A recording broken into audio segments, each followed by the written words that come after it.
You're back tonight on In Focus on Newzroom Afrika, channel 405. Thanks for staying on. The liquor industry has been given a slight reprieve with an extra day of trade announced this evening. For reaction now, let's go to the National Liquor Traders Council convener, Lucky Ntimane. Lucky, good to have you with us tonight once again on In Focus. It was expected that the president would move the nation to adjusted lockdown level 2, which in a sense would give you an ability to be able to trade now from Monday to Friday, closing at 6 p.m. Does it make a difference?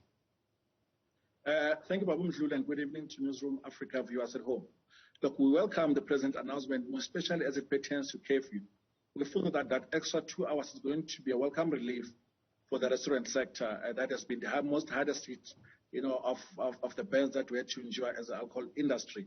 But also the issue of gatherings will allow, in some of these restaurants, even taverns, to be able to allow more people, to come into their establishment so that they can, be able to sustain their families in how these sales that will come out of them trading in a much better environment is going to do for them. So we really welcome those 2 key points, but we are concerned that decisions continue to be made without the liquor industry being consulted.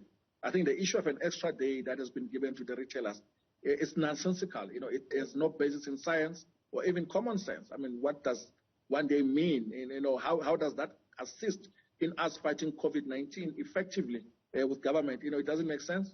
And we'll continue to push, for decisions to be made that, have got any resemblance to some sanity, as it were. But we feel that, government continues to treat us with disdain. And I heard the president say that there's some packages that have put together to support the sector. I need to point out that since the 26th of March, 2020 up to date, the liquor industry is yet to receive a single cent in a form of support from government. So the president continues to social distance from the truth when he says that, the sector is getting any support from government whatsoever. What do you mean by that? None of the businesses have received even those 20,000s that were promised? No, none whatsoever. We are yet to receive any support. Worse still, we are yet to even meet with the president. He continues to evade us. He continues not to want to talk to us. He continues to treat us with disdain, and we take exception when he makes commitments, live on air with the public to say that, he's going to give us support. We know that he's lying. He's not telling the truth.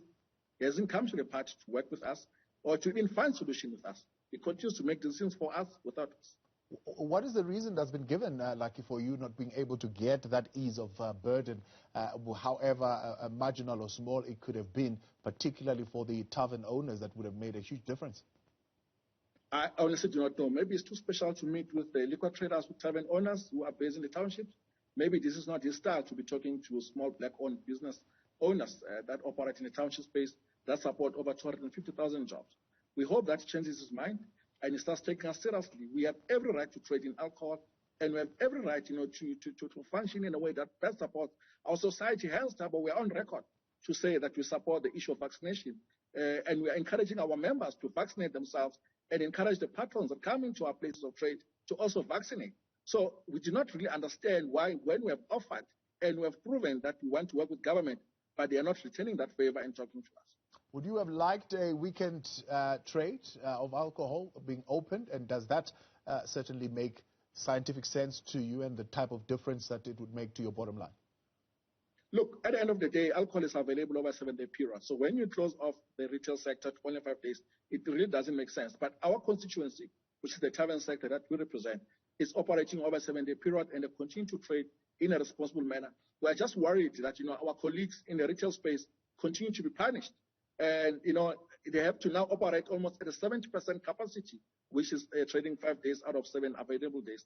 And that means that you've got workers there that are on short time, but the costs that are being borne by these liquor traders in the retail sector, it's at 100%, and yet they're only trading at 70% available time for them. So this doesn't make sense, and it doesn't augur well in the recovery effort that we'd like to see happen in the alcohol industry, especially given that the entire alcohol value chain supports over 1 million jobs. And if you look at the total hospitality industry, it supports over about 800,000 jobs. So combine these two, you're looking at about close to 2 million jobs that are on the line. So we feel that, government or the president really missed an opportunity to actually move us to level 1 so that we could trade freely.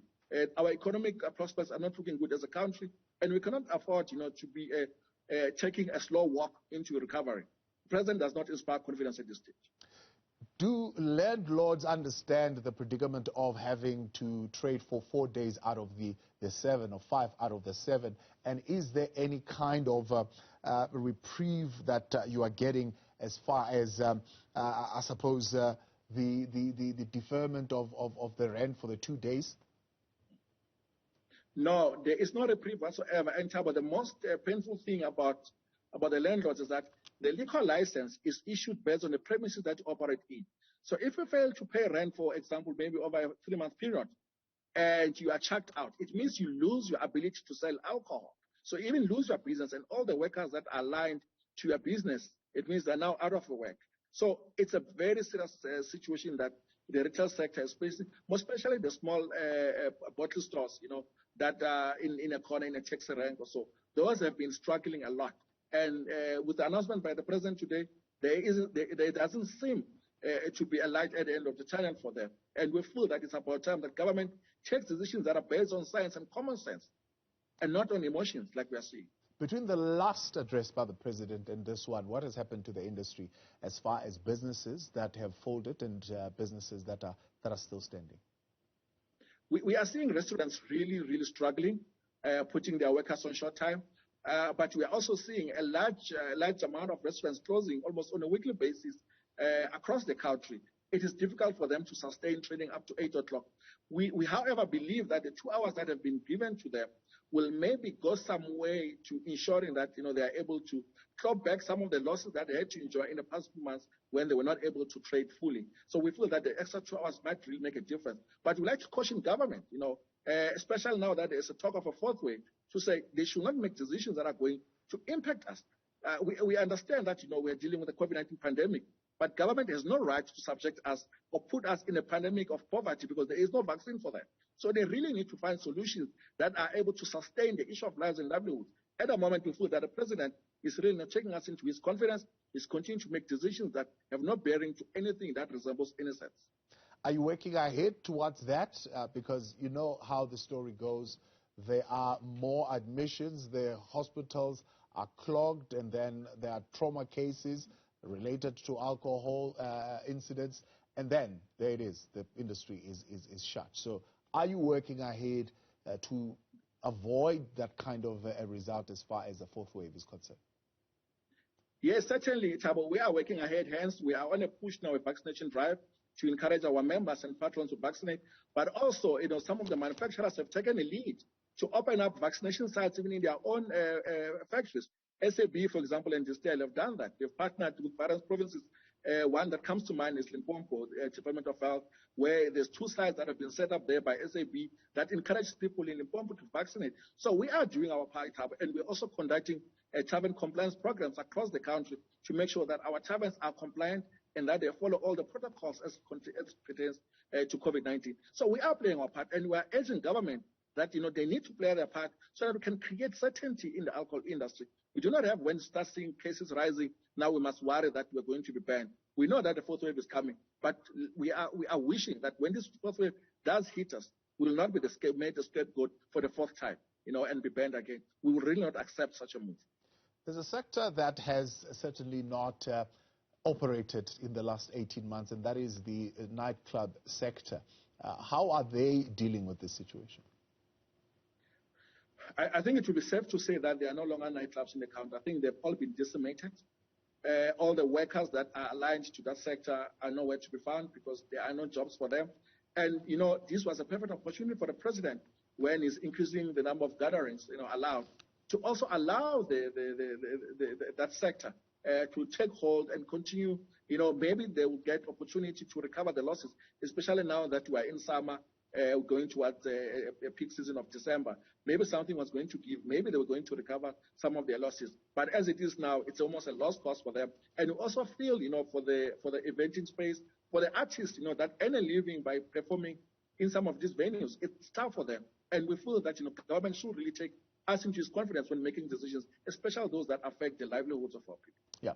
And finally, of course, 250 indoors and 500 outdoors for taverns and those establishments that are for on-site consumption. You welcome that number? Yes, we do certainly welcome that number. And we also want to caution our members to ensure that they continue to observe all the COVID-19 protocols. The fact that the number has been increased doesn't mean that we need to let our guard down. We need to continue supporting government's efforts in making sure that we fight this pandemic together. This is not only a government approach or program that they need to deal with, but it is something that requires a society, a worldwide approach that we have to fight this together. So we are committing ourselves as liquor traders. We are supporting government's initiatives to make sure that everyone gets vaccinated, and we'll keep encouraging our members as well as our patrons to vaccinate. Lucky Ntimane, I appreciate your time and thank you very much for joining us, convener for the Liquor Traders Council there, Lucky Ntimane, with us tonight as he gives us reaction from the sector on the announcement. Two big announcements on the gatherings, but also on the movement in terms of curfew and in terms of non-essential establishments operating now up until 10 p.m., saying those 2 hours will certainly go a long way to those establishments that also sell liquor and are open for dinner trade.